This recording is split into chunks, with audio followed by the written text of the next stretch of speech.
యాక్చువల్గా ఈ సినిమా అనుకున్నప్పుడు మీరు నాయుడు గారికి ఇచ్చిన బడ్జెట్ ఏంటి, సినిమా కంప్లీట్ అయ్యే తలకి వచ్చిన బడ్జెట్ ఏంటి? అసలు బడ్జెట్ నాకు తెలిస్తే కదా. ఆ? నాకు అసలు బడ్జెట్ ఎన్ని అప్పటి నుంచి ఇప్పటికి కూడా నాకు తెలియదండి అసలు. నా అదృష్టం ఏంటి, అందరూ పెద్ద ప్రొడ్యూసర్లు. నాకు అది తెలియాల్సిన అవసరం లేకుండా నన్ను సినిమాపై సినిమా చేయించారు. నాయుడు గారు ఆయన అసలు బడ్జెట్ గురించి ఆయనకి తెలుస్తుంది కానీ ఇదే బడ్జెట్ అవ్వాలి, ఇంతలోనే అవ్వాలి ఎప్పుడు చెప్పరు. బాగా సినిమా రావాలి, 100 days ఆడాలి, సినిమా బ్రహ్మాండంగా ఉండాలి, అంతే. ఆయన డైరెక్టర్లకి ఈ బడ్జెట్ ఇంతే, ఇలాగే చేయాలి, ఎప్పుడు రెస్ట్రిక్షన్స్ లేవు మాకు.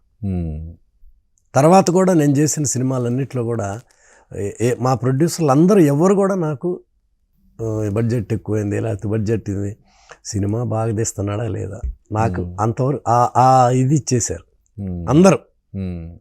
కానీ జనరల్గా ఒక అవగాహన ఉండాలి కదా సార్. ఇప్పుడు ఒక సినిమా చేస్తున్నామంటే ఆ సినిమా హీరోకి ఎంత మార్కెట్ ఉంటుంది, మనం ఎంతలో చేస్తే ప్రొడ్యూసర్ సేఫ్గా ఉంటాడు అనే ఇది ఉండాలి కదా జనరల్గా. మరి మీ ఆ లెక్కలు అనేది ఎప్పుడు అసలు చూడలేదా?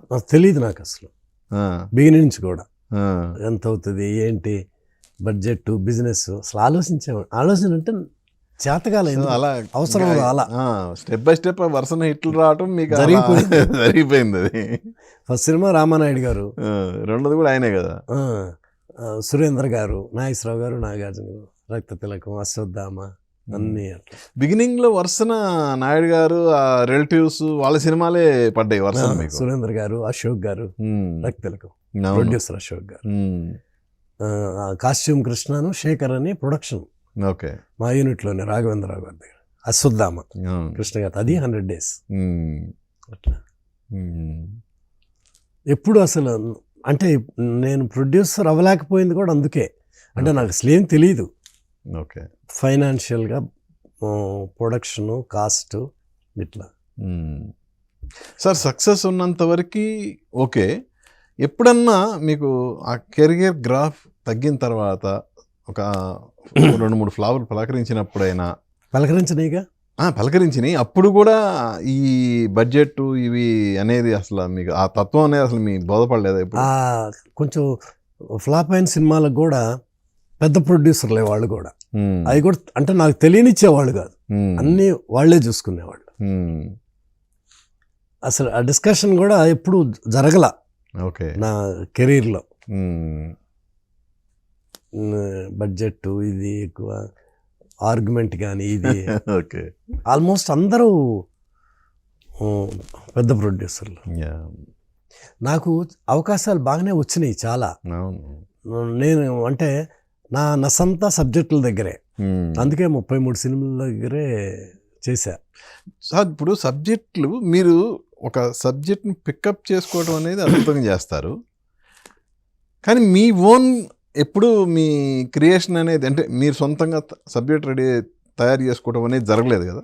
ఫుల్ సబ్జెక్ట్ చేసుకోలేదు నేను. ఒక ఆంజనేయ పుష్పానంద్ గారని నాకు 3 సూపర్ హిట్లు రాసి పెట్టారు. ఓకే, ఫస్ట్ కలెక్టర్ గారు అబ్బాయి, రౌడీ ఇన్స్పెక్టరు, లారీ డ్రైవర్. వాటికి ఫస్ట్ క్యారెక్టర్స్ ఇలా ఉంటే ఆయన తమిళ రైటరు ఎవరి ద్వారా పరిచయం అయ్యాడు, మాకు భలే కలిసిపోయింది. ఫస్ట్ లారీ డ్రైవర్ కలెక్టర్ గారు అబ్బాయి ఫస్ట్ కలెక్టర్ గారు అబ్బాయి. ఇప్పుడు ఓన్లీ క్యారెక్టర్స్ ఇలా ఉంటుంది, ఇలా ఉంటే దానికి సబ్జెక్ట్ సెట్ చేయటం ఎట్లా ఉంటే చూడు అని డిస్కషన్ అట్లా స్టార్ట్ అయింది. ఓకే, ఫస్ట్ మీటింగ్, 2వ మీటింగుల్లో ఎలాగంటే ఒక కలెక్టర్ గారికి ఒక కొడుకు, భార్య, కలెక్టర్ గారికి ఒక కొడుకు. ఆ కొడుకు బాగా ఏమి జాబ్ లేకుండా రిఫ్రాఫ్గా తిరుగుతున్నాడు. నాన్నగారు కోపడుతుంది, మామూలుగా తిరుగుతా ఎలిమెంట్స్ అదే విలన్ బ్యాడ్ వాళ్ళ మీద అటాక్ చేయటం, అది కలెక్టర్ గారి నోటీస్కి రావటం. ఆయన కోపడటం, నువ్వేవాడరా లా మేము చూసుకుంటాం, నువ్వేంటి వాళ్ళ మీదకి వెళ్ళి కొట్టి, నీ పని కాదు కదా, నువ్వేం పోలీస్ ఆఫీసరు కదా కాదు కదా, ఇట్లా మాట్లాడుతుంటే అతను నిజంగానే ఇంట్లోంచి వెళ్ళిపోతాడు. వెళ్ళిపోయి 6 నెలల తర్వాత 1 year తర్వాత తిరిగి వస్తాడు, పోలీస్ ఆఫీసర్ అయి వస్తాడు. నేనేం చెప్పానంటే ఒక కలెక్టరు ఒక కొడుకు, వాళ్ళిద్దరి మధ్య కాన్ఫ్లిక్ట్, ఇట్లా వెళ్ళిపోయి అంటే ఐడియా బాగుంది సార్, నేను చెప్తా సబ్జెక్ట్, దానికి స్క్రీన్ ప్లే బ్రహ్మాండంగా చేసి తీసుకొచ్చాను. ఓకే.